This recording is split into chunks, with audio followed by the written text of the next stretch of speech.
ద్వారానికి ఎందుకు అంత ప్రాధాన్యత ఇస్తారు? మన ఇంటి గుమ్మానికి ద్వారం అంటారు కదా! ద్వారానికి ఎందుకు ఆ ప్రాముఖ్యత ఇస్తారు? అది మహాలక్ష్మి స్వరూపం అండి.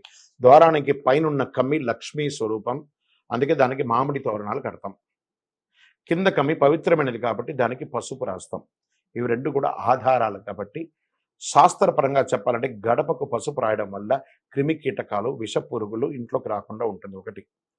మన ఇంట్లో మా ఎవరైనా ఆహ్వానానికి వచ్చారనుకోండి పత్రిక ఇవ్వడానికి, ఇంట్లో గృహలక్ష్మి లేకపోతే ఆ గడపకు బొట్టు పెట్టి పత్రిక ఇవ్వడం అనేది ఒక శాస్త్రంగా కూడా చెప్పడం జరుగుతుంది. అందుకే ఆ గడపను తొక్కకుండా ఇలా దాటడం వల్ల మన శరీరంలో ఉన్న పాదాలు కూడా వెడల్పు అవ్వడంతో ఆరోగ్యవంతులుగా ఉంటాము.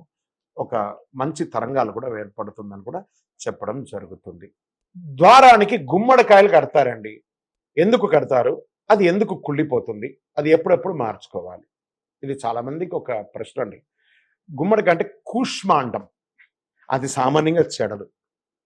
నరదృష్టికి చాలా నివారణ కలిగే ఒక అద్భుతమైనటువంటి పండు అని కూడా చెప్పొచ్చు. ఇక కూష్మాండం. తెల్లటి గుమ్మడికాయ.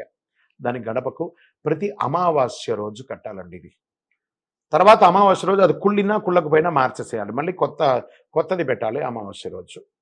ఇది చెప్పడం జరుగుతుంది. దీనివల్ల ఏమవుతుందంటే గ్రహంలో దోషాలు ఏమైనా ఉన్నా, ఏదైనా నెగెటివ్ వైబ్స్ ఏమైనా ఉన్నా అవన్నీ కూడా పోతుందని చెప్పడం జరుగుతుంది ఈ కూష్మాండం ద్వారా.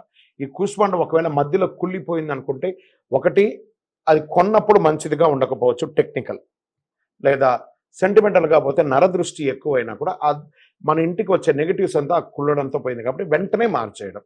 ఇంతేగాని దానివల్ల పెద్ద దోషం అంటూ ఏమీ లేదు. విజయోస్తు.